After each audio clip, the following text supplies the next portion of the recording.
Bismillah wa bihamdih. Assalamualaikum warahmatullahi wabarakatuh. Alhamdulillahi rabbil alamin wa bihi nasta'inu ala umurid dunya waddin. Wassalatu wassalamu ala ashrafil anbiya'i wal mursalin sayyidina wa maulana Muhammadin wa ala alihi wa ashabihi wa azwajihi wa man tabi'ahum bi ihsan ila yaumiddin, amma ba'du. Allahumma aslih ummata Muhammadin sallallahu alaihi wasallam wa farrij an ummati Muhammadin sallallahu alaihi wasallam warham ummata Muhammadin sallallahu alaihi wasallam wa anshur wahfadh wa ayyid nahdlatal watan fil alamin bihaqqi Muhammadin sallallahu alaihi wasallam. Alhamdulillah, alhamdulillah. Nahdlatul watan fil khair, nahdlatul watan fastabiqul khairat. Syekh Muhammad Zainuddin Abdul Majid Al-Anfanani wa Syekh Said Muhammad Amin Al-Qutbi. Amin, amin, amin. Bismillahirrahmanirrahim. Qala al-muallifu rahimahullahu ta'ala wa dama bihi wa nafa'na bihi wa bi'ulumihi fid daraini, amin. Wa yustahabbu fi shaumi, dan disunahkan untuk orang yang berpuasa salah satu asya'a, ialah 3 perkara. Yang pertama, ta'jilul fitri, mensegerakan buka. Mensegerakan buka itu ya bukan berarti buka sebelum waktunya buka ya. Maksudnya ya adzan itu bukan patokan. Kadang ada yang adzan tapi dalam imsakiyah, jadwal imsakiyahnya belum buka ada. Tapi kita harus lihat-lihat juga jadwal imsakiyahnya. Tapi semisal maghrib jam 5.57, ya itu juga disunahkan berbuka pada waktu itu. Segera ya, tidak mengakhirkan. Mensegerakan buka dan mensegerakan sholat maghrib kalau bisa. Yang kedua, wa ta'khirus sahuri, dan mengakhirkan sahur. Mengakhirkan sahur berarti ketika kita ingin makan sahur itu dalam waktu-waktu akhir, misal setengah jam sebelum imsak. Nah, itu adalah akhir ya. Diusahakan bagi seorang yang berpuasa harus sahur ya, meskipun agak malas-malasan. Karena ada hadis Nabi yang mengatakan, yang bersabda, tasahharu fa inna fis sahuri barakatan. Ya, bersahurlah walaupun sahurnya itu sedikit ya. Karena ada keberkahan di dalam waktu sahur itu. Yang ketiga, watarkul hujri minal kalami, meninggalkan omongan-omongan yang tidak berguna, yang tidak ada manfaatnya. Seperti contoh, merasanin, ngomong-ngomongan jelek, ya, membawa nama-nama binatang atau yang lain. Orang yang berpuasa disunahkan untuk meninggalkan omongan-omongan yang qabih, omongan-omongan yang jelek. Misal misuh, ya, misuin atau jelek-jelekin orang, ghibah, namimah, mengadu domba. Itu kalau bisa buat orang yang berpuasa meninggalkan. Tapi alangkah baiknya berhubung bulan Ramadan ya kita perbanyak baca Al-Qur'an ya. Karena pahalanya beda buat orang yang berpuasa tapi membaca Al-Qur'an ya. Karena Al-Qur'an turun dengan keseluruhannya di bulan Ramadan. Makanya beda pahalanya membaca Quran selain bulan Ramadan sama di bulan Ramadan, itu pahalanya beda. Lebih banyakkan di bulan Ramadan ya. Makanya banyak sejarah-sejarah para wali-wali Allah yang menghatamkan Al-Qur'an di bulan Ramadan sampai banyak ya bilangannya. Wa yahrumu syiyamu khamsati ayyamin, dan diharamkan berpuasa pada 5 hari. Apa saja itu? Yang pertama dan yang kedua adalah al-aidaini, 2 hari Aid, Idul Adha dan Idul Fitri ya. Pada 2 hari itu diharamkan untuk berpuasa. Adapun ketika Idul Adha itu tidak disunahkan untuk makan sebelum berangkat ke masjid untuk melaksanakan Id. Tapi ketika Idul Fitri disunahkan untuk makan dulu ya. Walaupun 1 biji korma atau 3 korma, usahakan makan dulu, sunnah ya. Sunnah makan sebelum berangkat ke masjid untuk melaksanakan sholat Id. Nah, ini diharamkan pada 2 hari ini nih. Idul Adha dan Idul Fitri ini diharamkan untuk berpuasa bagi seorang yang Islam. Yang ketiga, Keempat, kelima ialah wa ayyamit tasyriqi as-salasati, ya. Hari-hari tasyrik yang ada 3, yaitu pada tanggal 11, 12, 13 pada bulan Dzul Hijjah. Itu diharamkan untuk berpuasa juga, sama ya. Berarti kesimpulannya ada 5 yang diharamkan untuk berpuasa.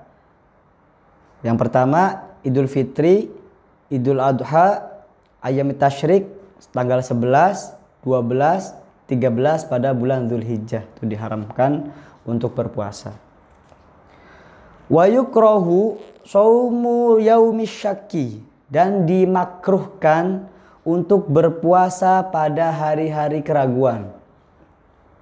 Illa ayyuwafiqa 'adatun lahu, kecuali kalau memang orang yang melakukannya itu sudah terbiasa untuk melakukan, ya. Kalau sudah biasa puasa, ya itu tidak apa-apa. Misal puasa Daud atau puasa Riyadhah atau puasa Senin Kemis sudah terbiasa, dan ketika dia ngepasin pada Yaumisyak, pada hari keraguan, ya itu tidak apa-apa untuk berpuasa, ya, tidak dimakruhkan karena sudah terbiasa. Waman wati'a, dan barang siapa yang bersenang-senang, wati, fi nahari Ramadan, pada siang bolong bulan Ramadan, amidan, itu sengaja, fil farji, ke dalam farji, fa'alaihi, maka baginya al-qada'u, untuk qada', wal kafaratu, dan kafarah. Barang siapa yang berpuasa di bulan Ramadan, nah, dia bersenggama dengan istrinya, bersenang-senang dengan istrinya, tapi dia tidak didahulukan dengan minum air, dalam arti langsung gitu ya, dimasukkan ke dalam farjinya, maka itu ada hukuman dan qada. Hukumannya apa? Wahiyya idqu raqabatin, memerdekakan budak, ya, mukminatin, yang beriman kepada Allah. Barang siapa yang bersenang-senang di bulan Ramadan, dia memasukkan zakarnya ke dalam farji perempuan, itu hukumannya memerdekakan budak perempuan yang beriman kepada Allah, ya.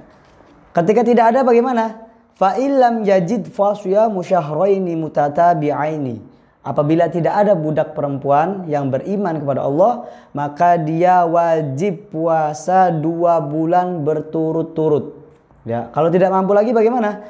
Fa illam yastati fa it'amu sittina miskinan likulli miskinin muddun. Apabila tidak mampu lagi, maka dia memberi makan 60 miskin, yang mana 1 miskin 1 mud, 1 miskin 1 mud.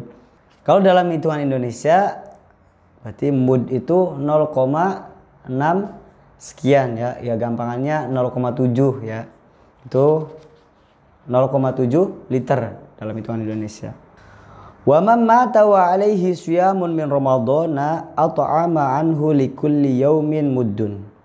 Barang siapa yang meninggal dunia dan dia masih mempunyai hutang bulan Ramadan, hutang puasa bulan Ramadan, maka baginya ialah membayar 1 hari 1 mud, ya.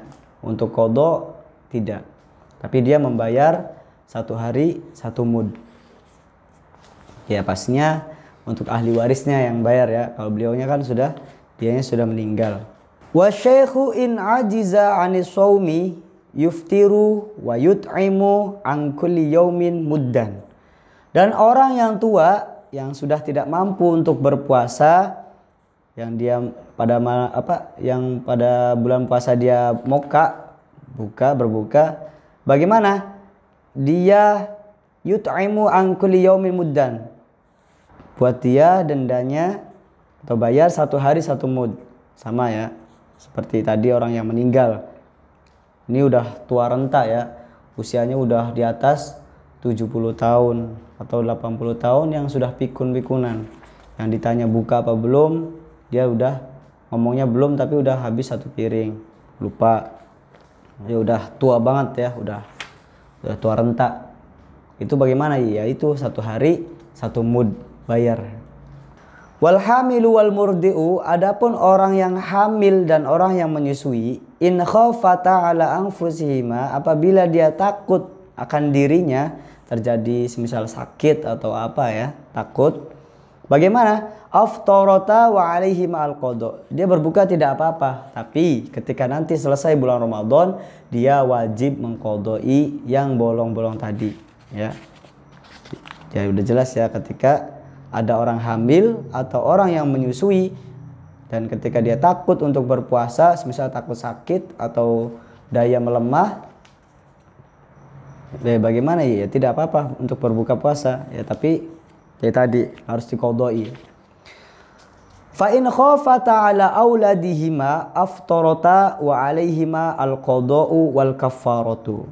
Dan apabila dia takut, semisal buat orang yang hamil dan orang yang menyusui ini takut bahwasanya tidak keluar air susu, atau semisal takut kandungannya keguguran lah, atau terjadi kenapa-kenapa di kandungan, atau yang sudah menyusui takut air susunya tidak keluar, itu bagaimana? Dia wajib mengqadai dan membayar kafaroh, mengqadai puasanya dan wajib membayar kafaroh. Kafarohnya apa? Angkulli yaumin mudun, setiap satu hari satu mud. Udah jelas ya, berbuka boleh, tapi buat orang yang takut akan anaknya atau air susunya tidak keluar, dia boleh berbuka dan setiap satu hari yang ditinggalkannya membayar mud. Wa huwa ritlun wa sulusun bil iraqi. Dan satu mud menurut hitungan Baghdad ialah 1,3 liter. Ya, itu kalau dalam hitungan Baghdad. Kalau dalam Indonesia ya 0,7 liter perkiraan, ya. Segitu. Berarti ketika orang yang tadi permasalahan sebelumnya itu ketika meninggalkan satu hari satu mud, hitungannya segitu, ya. Wal maridu wal musafiru safaron tawilan, dan barang siapa yang sakit di bulan Ramadan atau bepergian di bulan Ramadan dengan perjalanan yang jauh, maka baginya yuftirani wa yaqdiyani, tidak apa-apa untuk berbuka, tapi dia wajib untuk mengqadanya. Jarak tempuhnya perkiraan 83 kilo, ya, atau lebih jauh, ya. Yang diperbolehkan untuk sholat jamak takdim atau jamak takhir itu juga dalam puasa diperbolehkan untuk berbuka puasa, ya. Tapi ya tadi harus diganti, ya. Kalau tidak diganti ya dosa. Ya, mungkin itu saja yang bisa saya sampaikan. Kurang dan lebihnya mohon maaf. Wallahul muwaffiq wal hadi ila sabil rasyad. Assalamualaikum warahmatullahi wabarakatuh.